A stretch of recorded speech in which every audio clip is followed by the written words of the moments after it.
Obviously, Karachi had made up its mind that Pakistan would not lag behind India in the fervor of its welcome to the Queen.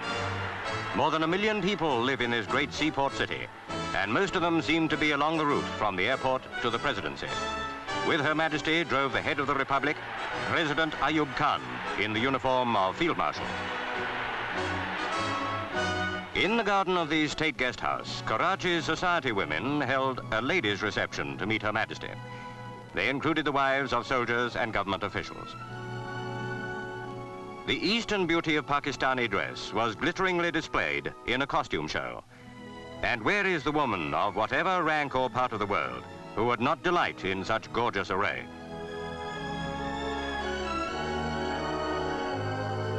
Both traditional and regional dress was displayed. Among the traditionals was the chust pajama, with its tight pajamas, shirt and dupatta.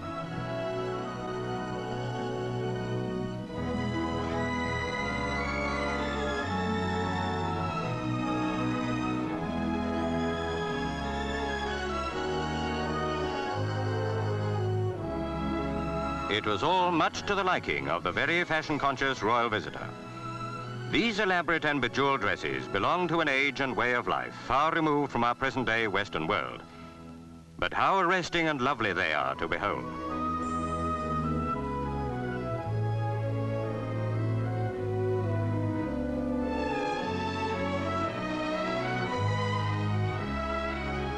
Perhaps nowhere else could so much human feeling have been given to the presenting of a bouquet, conveyed to the Queen by a little girl who is blind.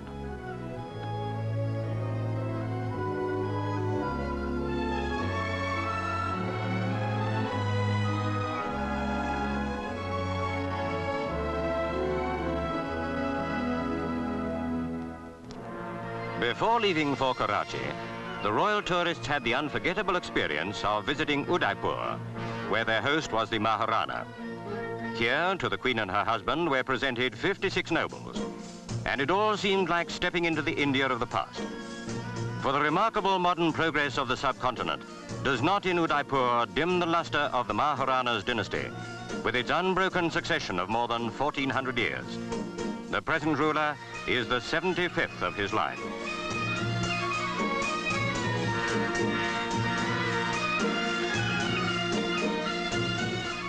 How different was all this from the general atmosphere half a century ago, when the Maharana's grandfather refused to attend the Delhi Durbar and forbade any of his family to enter Delhi so long as India remained under British rule.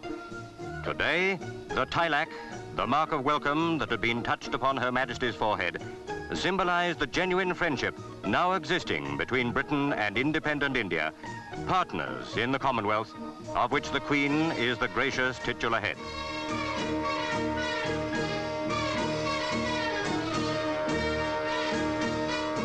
Udaipur is sometimes called the Venice of India. On one of its lakes stands the Maharana's water palace. Her Majesty was now on her way there. With good reason, the 55,000 people regard their city as the glory of the state of Rajasthan.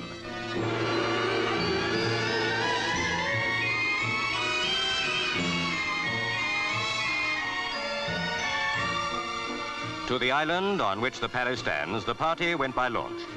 At the waterside, as everywhere along the route from the Maharana's principal palace, people crowded to watch. Even at this early stage of the royal tour, millions have given the Queen a warm place in their hearts.